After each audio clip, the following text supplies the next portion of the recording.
성경 봉독해 올리 말씀 우리 세 번 우리 크게 마음에 새기면서 같이 외치겠습니다. 오늘 통해서 우리가 다시 오리라 라는 제목으로 말씀의 은혜를 같이 나누겠습니다.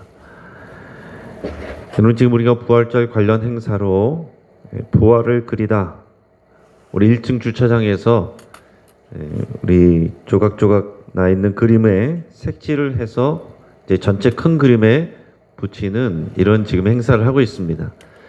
지금 이 중에서 하신 분도 계시고 안 하신 분이 훨씬 많이 계실 텐데 여러분 나가실 때 꼭 색칠하셔서 이 부활의 그림에 여러분들이 동참하실 수 있기를 바랍니다. 이것을 해보면 한 사람이 그리는 그림은 작은 그림입니다. 하나의 조각이에요. 그래서 그것만을 그릴 때는 그것이 전부인 줄 알고 또 그것이 또 무슨 그림인지 잘 알 수가 없습니다. 그러나 해당되는 곳에 붙이고 그것이 모여져서 전체 그림을 보게 되면은 1층에 붙여져 있는 것은 예수님의 고난받으심과 십자가 지심과 부활의 이야기가 거기에 다 그려져 있습니다. 그것이 큰 그림이에요. 자, 이처럼 우리가 세상을 보는 그림과 예수님이 이 세상을 보는 그림이 다릅니다. 스케일이 다르다는 것입니다. 근데 우리는 우리가 알고 있는, 우리가 보고 있는 세상을 뛰어넘어가기가 참 쉽지가 않습니다. 성경에서도 예수님이 예루살렘 성에 들어오시면서 보는 그림과 제자들이 그 성을, 예루살렘 성을 바라보는 그림이 다릅니다. 이 제자들은 예수님에게 예수님, 이 아름다운 성을 보십시오. 얼마나 아름답습니까? 이 헤롯 왕이 세우고 있는, 여전히 건축하고 있는, 수십 년 동안 건축하고 있는 이 웅장함과 이 화려한 것들을 예수님 보십시오. 그렇게 말하고 있습니다. 그것을 보면서 감탄하고 있어요. 하지만 예수님은 그 아름다운 성을 보면서 다른 그림을 보고 계셨습니다. 그래서 뭐라고 말씀하십니까? 돌 위에 돌 하나도 남지 않고 다 무너뜨려지리라. 다른 그림을 보시니까 그런 말씀을 하실 수 있는 것입니다. 이 백성들 종려나무 가지 흔들면서 예수님을 맞아들일 때 그들이 그리는 그림은 예수님이 들어오셔서 이제 이 정치 구조가 다 바뀌어버리고 새로운 체제가 들어서고 그래서 우리가 다시 좀 더 기득권을 누리고 행복한 삶을, 평안함을 구가하면서 오랜 시간 동안 이제 새로운 삶이, 새로운 새 시대가 오겠다라는 것을 그리면서 보고 있었는데 예수님은 전혀 다른 그림을 보고 있었습니다. 이 성을 보시면서 우셨어요.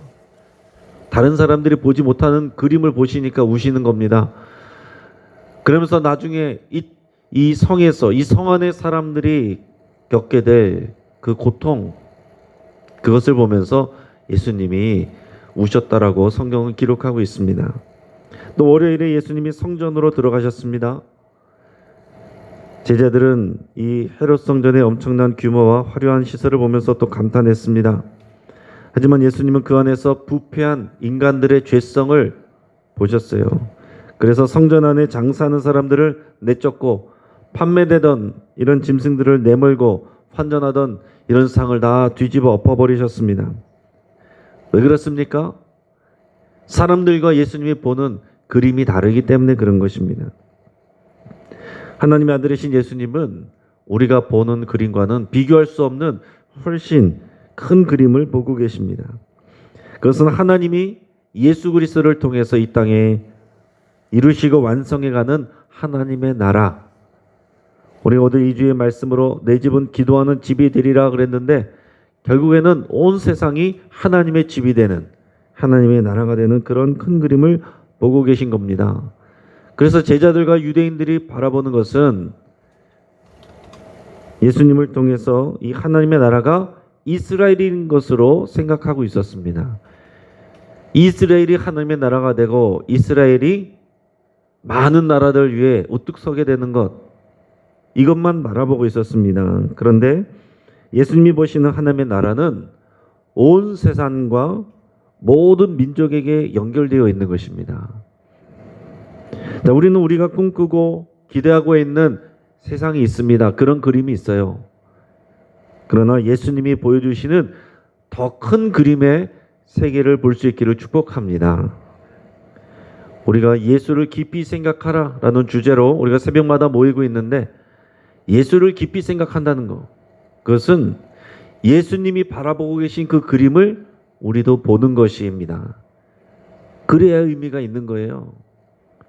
나 자신을 바라보는 거, 이 교회를 바라보는 거, 우리 가정을 바라보는 거, 이 세상을 바라보는 거, 지금 내가 갖고 있는 이 그림, 그 위에 하나님이 보시는 그림을 여러분이 가지시고 보셔야 됩니다. 예수님이 예루살렘 성에 들어오셔서 성전 정화하시는 이런 소동을 일으키셨습니다. 그래서 대제사장들과 서기관들은 예수님을 죽이려고 모의하고 이런 전략을 짜고 있습니다. 그럼에도 불구하고 예수님은 이제 사람들 앞에서 사람들이 듣고 싶어하는 말이 아니라 앞으로 일어날, 마지막 때 일어날 그런 일들에 대해서 말씀을 하십니다. 그래서 마태복음 25장에는 마지막 때 일어날 일들에 대한 그런 말씀으로 가득 차 있습니다.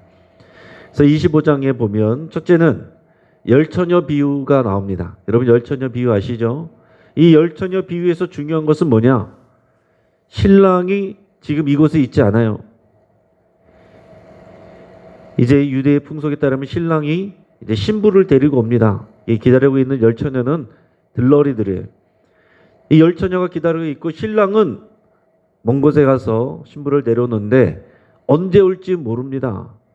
그래서 열처녀는 등에 기름을 준비하고 기다리고 있어야 됩니다. 근데 어느 순간 갑자기 이 신랑이 왔을 때 나눠진다는 거예요. 등에 기름을 준비한 처녀들과 기름을 준비하지 않은 처녀들로 나눠지게 된다. 이것이 이제 핵심적인 내용입니다. 그 다음에 보면 달란트 비유가 나옵니다. 달란트 비유도 마찬가지입니다. 달란트 비유도 여기에서는 주인이 나와요. 주인이 먼 곳으로 떠났다가 언제 돌아올지 모릅니다. 여러분 이게 핵심이에요. 종들이 자기에게 맡겨져 있는 달란트를 가지고 장사를 해서 이익을 남겨야 되는데 주인이 언제 돌아올지 모릅니다. 그러다가 어느 순간 돌아오면 그것을 결산하게 된다는 거예요. 최선을 다해서 남겼는지, 그렇게 해서 최선을 다해서 잘 남긴 사람, 열심히 자기의 달란트를 가지고 그 사명을 완수한 사람은 더 큰 것을 받고, 이 주인을 오해하고 자기 일을 하지 않고 사명을 감당하지 않은 사람은 있는 것도 빼앗긴다. 그것이 달란트 비유입니다. 자, 이 두 비유의 공통점이 뭐예요? 신랑과 주인이 멀리 갔다가 언제인지 모르는데 반드시 돌아온다. 돌아왔을 때 이 준비되어 있는 모습을 통해서 둘로 나눠진다는 거예요. 준비된 사람과 준비되지 않은 사람, 사명을 감당한 사람과 감당하지 않은 사람, 둘로 나눠진다는 것입니다. 신랑과 주인은 모두 예수 그리스도를 나타냅니다. 자, 제자들은 예수님이 지금 이 예루살렘에 들어오셔서 큰 자리를 차지하시고 그 자리를 지키실 것으로 기대했습니다. 제자들은 이제 우리가 예루살렘 성에 들어가면은 우리의 장밋빛 인생이 펼쳐질 것이다. 그런 그림을 보고 있는데 예수님이 하시는 말씀은 그게 아닙니다. 이 땅을 떠난다는 거예요. 먼 곳으로 떠나는 정도가 아니고 아예 이 세상을 떠나서 예수님이 승천하셔서 이 땅의 나라가 아니라 하나님의 나라에, 하나님 보좌 우편에 계시다가 다시 오신다는 것을 말씀하고 있는 것입니다. 자, 이거는 그 세대에 국한된 것도 아니에요. 예수님이 다시 오신다는 이 비유의 말씀을 하신 것은 뭐 몇 년 후에 온다는 그런 정도가 아닙니다. 곧 오리라 말씀하셨지만은 그 이후에 지금 2000년 동안 예수님이 오시는 것이 지연되고 있습니다. 자, 예수님께서 하신 말씀은 그 시대, 그 사람들, 그 예루살렘, 거기에 있는 사람들의 국한된 그림이 아니다. 더 나아가서는 인간의 전체 역사와 연관된 큰 그림이다. 이것을 우리가 알아야 되는 것입니다. 그래서 예수님은 마지막 때에 다시 오실 신랑이요 주인이신데 이어서 오늘 본문 말씀이 나오는 것입니다. 오늘 본문 말씀 우리 31절 33절까지 말씀을 우리 같이 읽겠습니다. 자, 시작. 인자가 자기 영광으로 모든 천사와 함께 올 때에 자기의 영광의 보좌에 앉으리니 모든 민족을 그 앞에 모으고 각각 구분하기를 목자가 양과 염소를 구분한 것 같이 하여 양은 그 오른편에 염소는 왼편에 두리라. 아멘. 자, 신랑과 주인으로 묘사됐던 예수님이 여기에서는 이제는 더 크게 임금님으로 왕으로 오신다는 것을 말씀하고 있습니다. 자, 예수님이 다시 오실 때는 왕으로 오십니다. 영광스러운 보좌에 앉아 계시게 된다라는 것을 말씀하고 계십니다. 이스라엘의 왕으로 오시는 것이 아니라 온 세상, 온 우주의 왕으로 오신다고 그랬습니다. 초림 때는 초라하게 아무도 모르게 왔지만은 재림 때는 영광 중에 모든 천사들과 함께 오신다고 그랬습니다. 그리고 모든 사람이 알 수 있게 오신다고 했어요. 자, 그때에 왕으로 임금님으로 오신 예수님이 자기 백성들을 부르시는데 오늘 성경에 보면 유대 민족을 부르시는 게 아닙니다. 모든 민족을 다 그 앞에 부르시는다는 거예요. 그러니까 예수님은 유대인의 왕으로만 오신 것이 아니라 모든 민족, 온 세계의 모든 사람들의 왕으로 오신다는 것입니다. 그것도 또 그러면 그 당시 언제 오실지 그때 사람들에게만 해당되는 것이냐? 그것도 아닙니다. 모든 역사 가운데 존재했던 모든 사람들이 다 포함되는 거예요. 그러니까 여러분 이것을 아셔야 됩니다. 내가 죽을 때까지 예수님 안 오실 수도 있는데 뭐 이게 아니다라는 거예요. 우리가 오늘 죽든 내일 죽든 우리가 죽은 다음에 예수님이 오셔도 예수님이 오시면 그 앞에 모든 사람이 일어나 그 앞에 서게 된다는 거예요. 이 그림을 여러분 보셔야 됩니다. 예수님을 깊이 생각할 때 이 왕으로 오셔서 모든 사람들을 그 앞에 놓고 심판하시는 예수님을 아셔야 되고 그 눈으로 이 세상을 바라보셔야 됩니다. 그때 왕으로 오신 예수님은 모든 백성을 둘로 나눕니다. 중간은 없습니다. 중간은 없다는 것을 꼭 기억하시고 둘로만 나눈다. 오른편과 왼편, 양과 염소로만 나눈다고 했어요. 자, 오른편에 있는 사람은 양, 왼편에 있는 사람은 염소. 오른편에 있는 사람은 양과 같은 사람은 의인으로 평가받고 왼편에 염소로 평가받는 사람은 악인으로 평가받습니다. 오른편에 있는 의인들은 하나님의 나라를 상속받고 왼편에 분류된 사람들은 악인으로 평가받아서 마귀와 그리고 그 사자들을, 그 졸개들을, 귀신들을 위해 준비된 불에 던져져서 영벌을 받게 된다라고 성경에서 기록하고 있습니다. 과연 그 영벌이 뭐냐? 뭐 이런 부분에 대해서는 신학적으로 여러 가지 논란이 있지만은 중요한 것은 그렇게 심판이 이루어지고 둘로 나눠지게 된다라는 것입니다. 그리고 그 심판의 기준이 뭐냐? 우리가 정말 생각해야 될 것은 이거예요. 그 심판의 기준이 뭐냐? 그러면 우리는 왕으로 오시는 예수님이 다시 올 때까지 준비하고 있어야 되는데 우리 삶을 그것을 생각하면서 거기에 맞춰서 그 심판의 기준에 맞춰서 살아야 되는데 그게 뭐냐라는 것을 알고서 사는 것이 중요하다는 것입니다. 열심히 살기는 살았는데 교회도 열심히 다녔는데 예수님이 말씀하신 그 기준이 정확히 뭔지 모르고 그냥 열심히만 살았는데 그게 아니었더라라고 하면 이제 큰일 나는 것입니다. 심판의 기준이 뭐냐 하는 거죠. 오늘 읽은 말씀에서 뭐라고 그랬습니까? 지극히 작은 자에게 행한 일, 그것을 가지고 지금 나눈다고 하셨어요. 지극히 작은 자들이 줄일 때에 먹을 것을 주고 목마를 때에 마실 것을 주고 나그네 되었을 때에 영접하고 헐벗은 것을 보면 입을 것을 주었는가? 그 여부다라는 것입니다.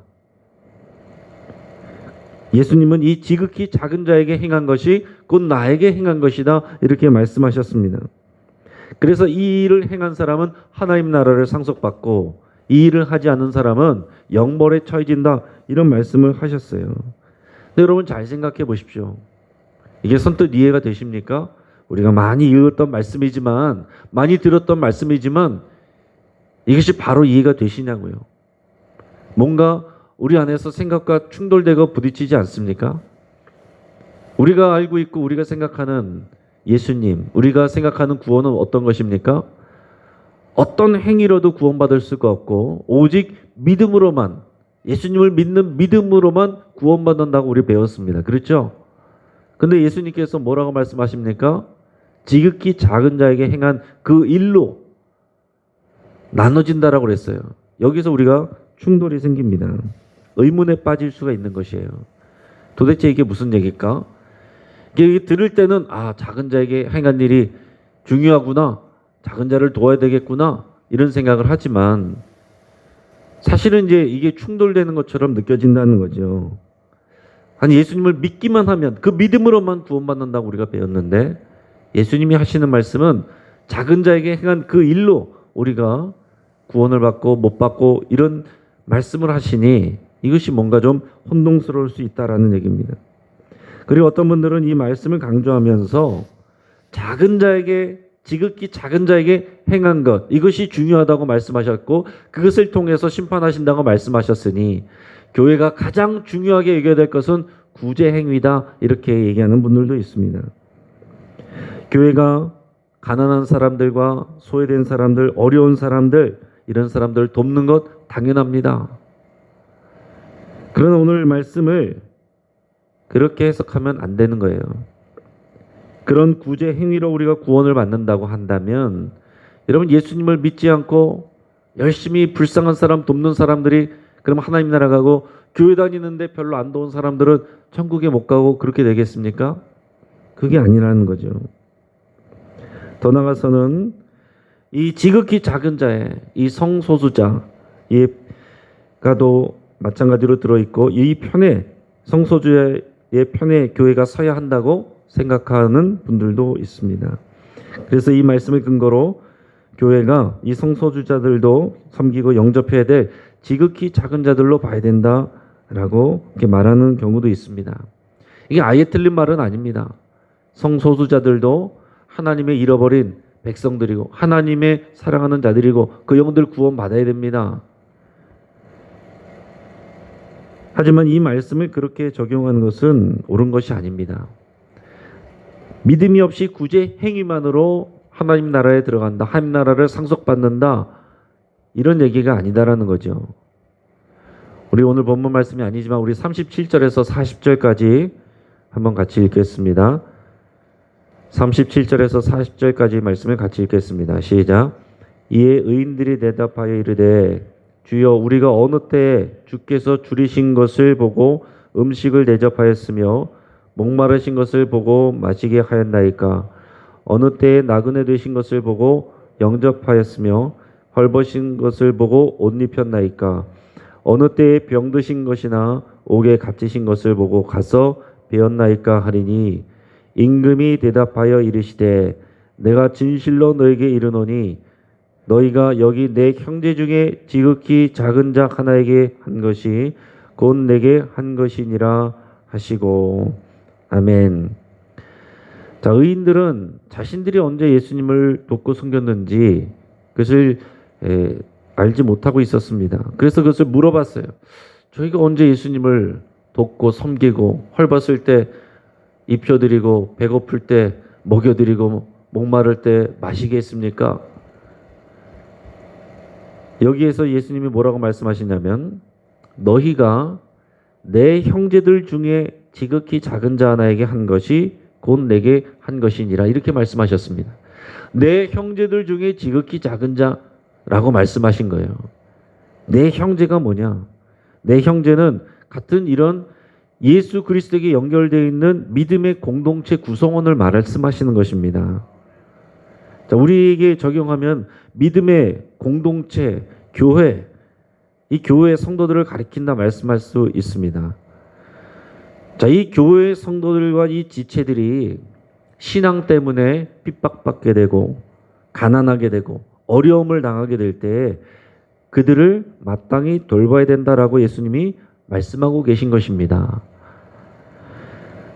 자, 이것을 그냥 단지 선한 행위, 선한 구제 행위로만 치부하면 안 된다라는 것이죠. 그것이 이 구제 행위가 천국과 지옥을 가르는 잣대라고 말씀하고 계신 게 아니다라는 거예요. 자, 이 선한 행위는 예수님에 대한 분명한 이해와 지식을 바탕으로 믿음으로 하는 행위입니다.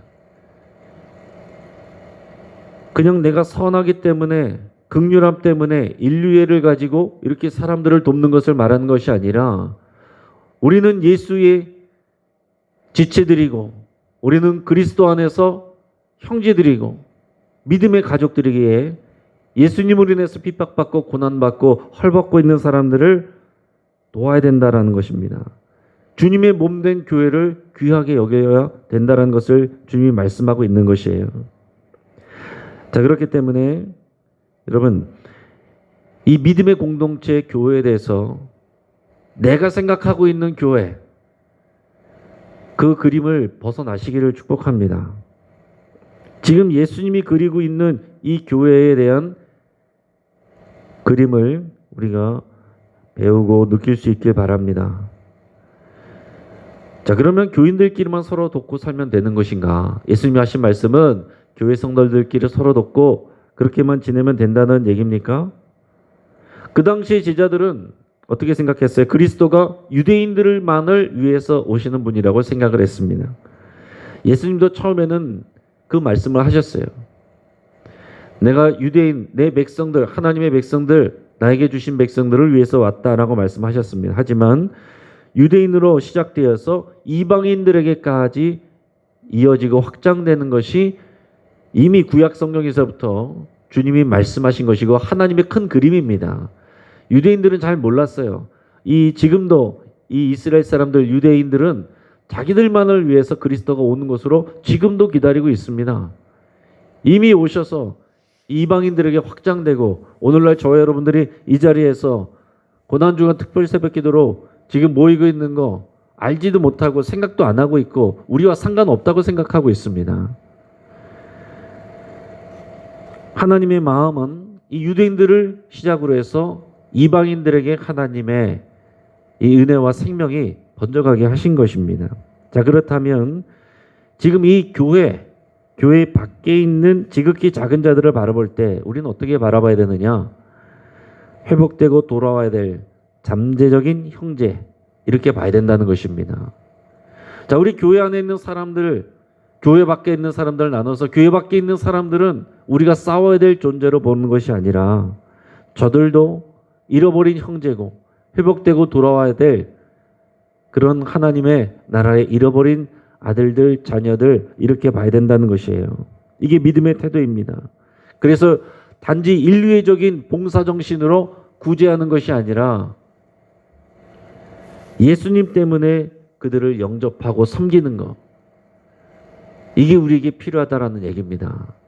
이게 전도고 선교고 지역사회를 섬기는 것이고 다 마찬가지예요. 예수님께서 하신 이 말씀 안에 저들을 바라볼 때에 우리 영신교회만이 아니라 영신교회 바깥에 있는 사람들도 우리가 교회의 지체들로, 잠재적인 지체들로, 우리의 형제들로 바라보면서 예수님 때문에 그들을 돕는 것, 이게 우리의 믿음이어야 된다라는 얘기입니다. 우리가 예수님을 믿는다라는 것은 단지 그냥 교회 안에서 기도하고 예배하는 것만으로 끝나는 것이 아니다라는 거예요. 내 집은 기도하는 집이 되리라 말씀하신 것이, 출발은 이 교회가, 이 공동체가 기도하는 공동체가 되어야 되는 것인데, 주님의 명령은 이 공동체가 확장되는 것입니다. 이 교회 건물 안에 묶여 있는 것이 아니라 확장되는 것이 주님의 명령이고 마음이에요. 이 큰 그림을 우리가 볼 수 있어야 됩니다. 그래서 우리의 구체적인 섬김으로 우리의 믿음이 나타나야 된다는 것입니다. 그냥 나만 잘 믿고 내 가족만 잘 되고 이것을 위해서 기도하고 예배하고 이것이 아니다라는 거죠. 우리에게 주신 믿음은 반드시 남을 위한 것으로, 그런 삶으로 이어지는 것, 이것을 주님이 돌아오셔서 평가하신다고 말씀하셨습니다. 그것이 기름을 준비하는 것이고 그것이 달란트를 사용하는 거예요. 우리에게 주신 재능들을 나와 내 가족이 잘 되는 것에만 쓰는 것이 아니라 우리 교회 모든 공동체들과 성도들 그리고 교회 바깥에 있는 잠재적인 형제들에게까지 그것을 사용하는 것이 그게 주님의 명령이고 그게 우리의 감당해야 될 사명이다라는 것입니다. 자, 이 예수님이 하신 말씀과 이 예수님을 깊이 생각하는 저와 여러분 되시기를 주의 이름으로 축복합니다. 같이 한번 기도하겠습니다. 오늘 말씀을 붙잡고 기도할 때에 우리가 예수님을 더 깊이 알고 생각할 수 있기를 위해서 기도하겠습니다. 내가 그림을 그리고 있는 세계가 아니라 예수님이 그리고 바라보시는 이 세계를 볼 수 있기를 위해서 함께 기도하겠습니다. 반드시 다시 오셔서 심판하시는 왕 되시는 예수님을 내가 사모하고 기다린다라고 기도하기를 바랍니다. 또 예수님의 보좌 앞에 섰을 때에 우리가 반드시 칭찬받는 인생이 되기를 여러분 기도하시고 결단할 수 있기를 바랍니다. 우리 가정을 위해서 기도할 때에 우리가 이 가정을 바라보는 눈이 바뀌게 하시고 또 우리 가족들이 세상을 바라보는 눈이 예수님의 시각으로 바뀌기를 위해서 기도하겠습니다. 하나님께서 우리에게 은혜를 주실 때 이 고난주간 특별 새벽 기도를 통해서 우리가 더 예수님을 깊이 생각하고 더 알아가고 그냥 하나의 행사로 끝나는 것이 아니라 그 예수님의 말씀과 그 마음이 예수님의 약속이 우리의 삶을 지배할 수 있기를 위해서 간절히 기도하겠습니다. 우리 교회 공동체를 위해서 기도하겠습니다. 우리 영신교회를 주님의 눈으로 바라보기를 우리 함께 기도하고 공동체 내에 있는 지극히 작은 자들을 섬기기로 결단하고 또 우리 교회 밖에 있는 잠재적인 형제들을 섬기기로 여러분 그렇게 결단하고 이 시간 기도할 수 있길 바랍니다. 성령님께서 기억나게 하시는 생각나게 하시는 그 사람이 있다면 오늘 그 사람에게 꼭 그 일을 행할 수 있기를 바랍니다. 같이 한번 주여 한번 부르짖고 합심해서 기도하겠습니다.